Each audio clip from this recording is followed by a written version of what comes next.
Shiny Pokemon have become a huge staple in Pokemon games over recent years. So much so that there's a community known as Shiny Hunters dedicated to, you guessed it, hunting shiny Pokemon. It's become so prevalent that Game Freak themselves have implemented new ways to shiny hunt with every game for some time now, and even go as far as to change the shiny odds. That is, the chances of finding a shiny through these new methods.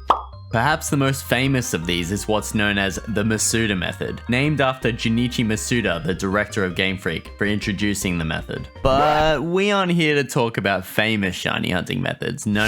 Instead, I want to tackle some of the more obscure shiny hunting methods that you, even as a shiny hunting veteran, may not have known about. There's some shiny hunts on this list that I doubt anyone has even attempted. In fact, one of the hunts is so ridiculous, you probably won't even want to attempt it. And not for the reasons you might expect. Hold on to your shiny charms, you might need them where we're going. Let's start off with a simple yet still surprisingly obscure hunt. The gift Magikarp in Let's Go. Outside of Mount Moon, there's a Pokemon Center with a bald guy that wants to sell you a Magikarp for 500 Pokédollars. Sounds like a ripoff, right? Well, not if you get really lucky, as in 1 in 4,096 kinda lucky. That's right, the gift Magikarp in Let's Go can in fact be shiny, and when doing my research, I was very surprised to find that no one on YouTube had ever hunted this shiny. In fact, as far as I'm aware, I am the first person to complete this shiny hunt on YouTube, and I was lucky enough to get it in only 327 resets. Link to full video in description. Anyways, what's most surprising about this hunt is that you could shiny hunt for it in Fire Red and Leaf Green too, with the odds of 1 in 8,192. And there's video footage of people doing just that, but for some reason this hunt in Let's Go never sparked anyone's curiosity, and so I was left to discover it myself. Now that this information is out in the wild for all to see, why not give your hard-earned Pokédollars to a random bald guy roughly 4,000 times over? I'm sure he'll make it worth it. This next method is a personal favorite of mine, and it can be performed in Pokemon X and Y. All you need to do is go to a cave that has these dark spots, save in front of it, now simply walk into it and let the Pokemon encounter you. If it's shiny, well great, you just ruined this portion of my video. But if it isn't shiny, you can simply soft reset and encounter the Pokemon again. The Pokemon it can be varies, indicating you can indeed get shinies through this method. If it were the same Pokemon with the same stats every time, it wouldn't be able to shine. I've been doing this hunt in Reflection Cave for a while now, but yet to see something shine. If you manage to get a shiny doing this, I'd love to hear about it in the comments. This next one is quite interesting and can only be performed in Omega Ruby and Alpha Sapphire. Simply call upon your Latias or Latios with the Eon Flute, and you'll soon notice there are wild birds flying around in the overworld that you can encounter. And, you guessed it, they can be shiny. This method is overlooked because the encounter rate is very slow compared to just running around in some grass, and the Pokemon you can encounter aren't particularly rare or interesting, except for one, Braviary. This is interesting because it is the only way you can find Braviary in Omega Ruby and Alpha Sapphire. The other Pokemon you can encounter here are Murkrow, Taillow, Wingull, Pelipper, Swablu, and Drifloon, all of which have a 50% chance of being male or female. However, Braviary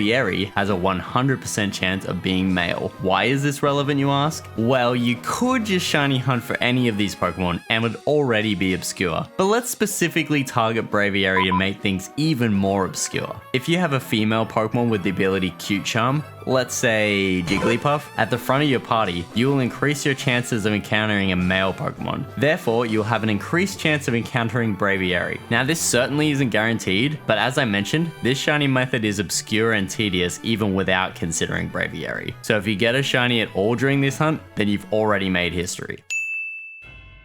Now, I have just one last shiny hunt for you to try, and as promised, it's so ridiculous that I doubt you will even try it. The problem with this hunt is the mental hurdle you'll have to overcome just to attempt it at all. Is it because the odds are so low? The odds of this hunt are full odds at 1 in 4,096, but that's not where the challenge lies. Any hardcore shiny hunter has done at least one full odds hunt in their life, so what's the big deal? Here's your next hint. This shiny actually requires you to do 2 shiny hunts to perform. I bet at this point you're very confused and probably yelling at your screen, "Shut up, testosterone, I just want to know the shiny hunt. Okay. The steps are as follows. Step 1. In Let's Go Pikachu or Eevee, shiny hunt for either Rattata, Geodude, Diglett, Sandshrew, Vulpix, Pikachu, Cubone, Grimer, Meowth, or Execute. For Pikachu, Cubone, and Execute, you'll need to evolve them once you've found their shiny. Step 2. Go to either of the following locations: Cerulean City Pokemon Center for Rattata, Vermilion City Pokemon Center for Geodude, Lavender Town Pokemon Center for Diglett, Celadon City Pokemon Center for Sandshrew/Vulpix, Saffron City Pokemon Center for Raichu, Fuchsia City Pokemon Center for Marowak, Cinnabar Island Pokemon Center for Grimer/Meowth, and finally, Indigo Plateau Pokemon Center for Exeggutor. Step 3. With your hard-earned shiny, walk over to one of these NPCs and save. By this point, you probably know what's going to happen, and you're probably thinking, Testosterone, you sick, twisted devil. And you would be right, because the next step is simple and physically easy to perform, but mentally taxing to even the most established shiny hunters. You see, this is no ordinary NPC. This NPC would like to offer you an Alolan version of the Pokemon you've brought to them, and these Alolan forms can in fact be shiny, with the odds being 1 in 4096 as mentioned earlier. But again, luck is not the issue. The issue is that you've just walked up to this NPC with a sparkling Cantonian version of their Pokemon, and they want it. That's right, this shiny hunt consists of you trading away your shiny over and over and over again until you eventually receive their shiny. It's the fairest trade of all time. A Diglett for a Diglett, a Geodude for a Geodude, a shiny for a shiny. And yet, this trade has never been done. Because apart from these mindless NPCs, who would be crazy enough to trade away a shiny? After potential hours of shiny hunting in the first place and many more to come, why would anyone put themselves through this? What's the end goal here?